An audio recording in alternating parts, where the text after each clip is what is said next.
information on that front, but you're generally right that there's more flexibility with hedge funds. Okay, great.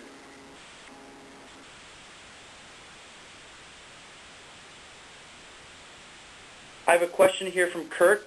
Yes, hi. Go ahead with your question, Kurt. Yeah, sorry about that. This is a simple question. You might have answered already at the beginning. I was just wondering if you will be providing a copy of the presentation.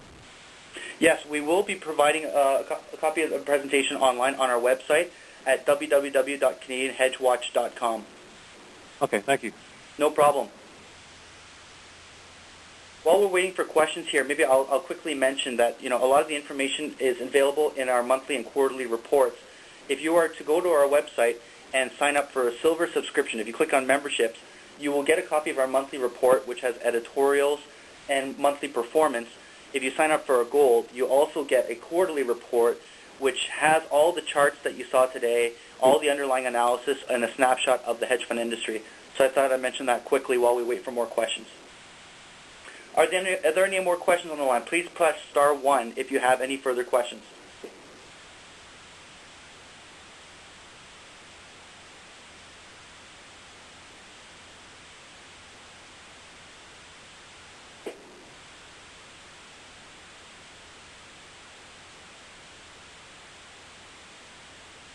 I have a question here from David. David, please go ahead. David Thompson?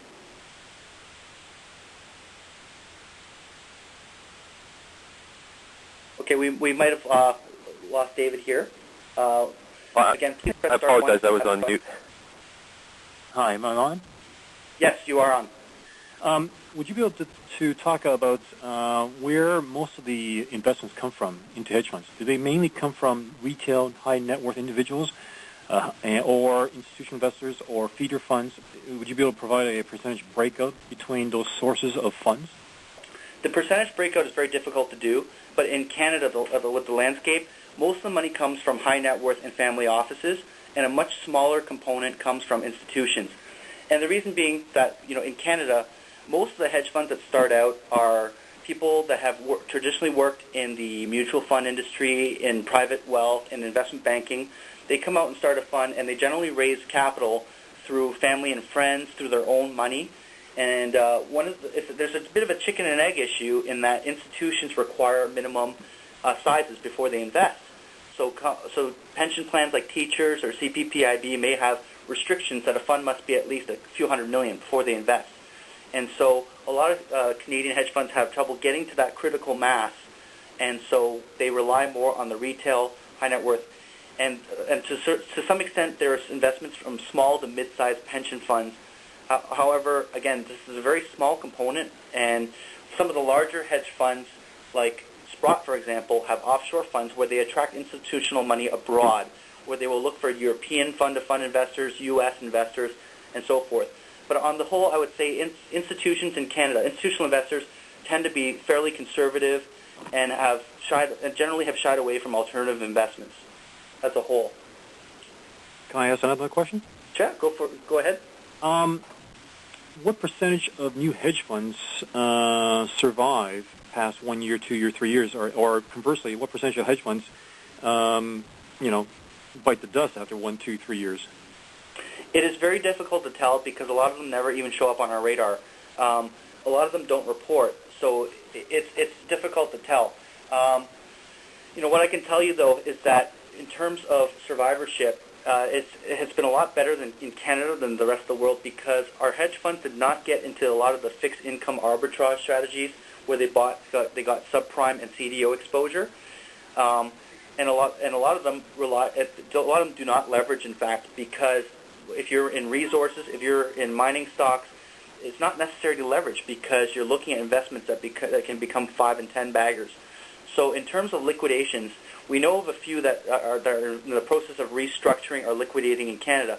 Epic Capital closed their flagship hedge fund. We know Lawrence Asset Management is undergoing a restructure, and they halted redemptions. But in the news, those two names are really the only ones that are popping up in Canada that are of decent size.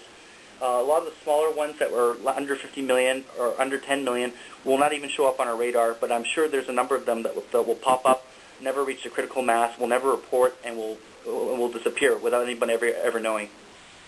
Is it possible to get a list of all the hedge funds that are over $100 million? For the ones that report, they are in our quarterly report. Okay. So what we have broken out, if you sign up for a gold membership, is you can get the list of the funds, and we have a league table that shows all the charts. Actually, I'll go back to where it was. We have it in our chart here. It is slide, I'm going back here, slide 6 is where we show sort of a league table and show the funds that are reporting the size of their assets. The other unfortunate thing is that a lot of hedge funds don't even report the size of their assets, only performance, but we capture the information when they do report the size of, and so this slide that we will have updated on a quarterly basis in our quarterly report. Okay, thanks. No problem. Again, if you have any questions, please press 1. Hi, I was wondering if you could talk a little bit about some of the warning signs to look for when a fund might be getting into trouble. Okay. I think one of the, a really bad sign, I think, is when they halt redemptions, and this is sort of the first step of liquidation, when they're unable to meet investor redemptions. This happened with Lawrence, and what generally happens is that hedge funds will get into a situation where they will say to the investors, listen, if we liquidate all our investments now in this market, you're going to recover.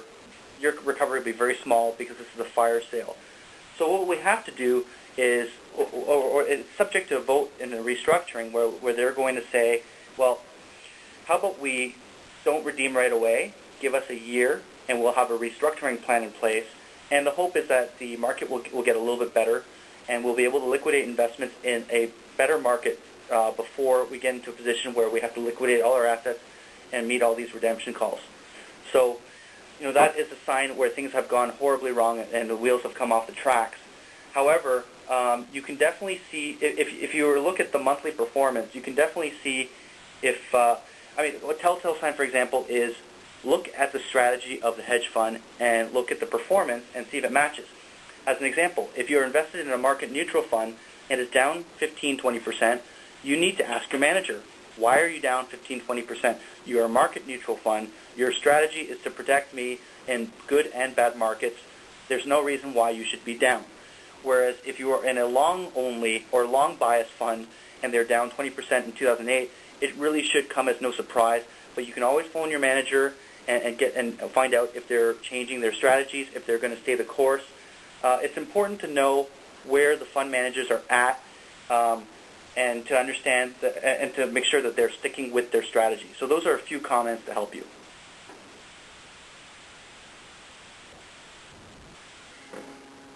Yes. If you have any further questions, please press *1. Yes, I do. Oh, okay, Andrew, go ahead. Thanks. Mutual funds. Several times I've tried to find out the difference between a hedge fund and a mutual fund. I always get vague and incomplete answers. I understand there's the accredited investor issue. So far as the actual strategy followed, is there anything that a hedge fund can do in terms of strategy that a mutual fund cannot do, specifically regarding short selling and leverage? Yes, you nailed it on the button. Most mutual funds do not have the ability to short sell or leverage. They generally are long only. They purchase a pool of stocks and bonds and they sit on them and they trade them over time. Hedge funds are able to leverage. Hedge funds are able to short sell. A lot of times there's not a large bureaucracy or investment committee to make decisions. Sometimes a portfolio manager is able to make all the calls. And they're able to engage in different strategies like managed futures. They're able to trade commodities and derivatives. They are able to engage in other types of strategies as well. So, which making them a bit more nimble and active. So, in terms of the types of instruments, leverage and short selling, are there legal restrictions on mutual funds doing that? Yes, there are. And there are some mutual funds that have now got the ability to do a 120/20 structure, for example, where they have the ability to short sell 20% and margin 20%.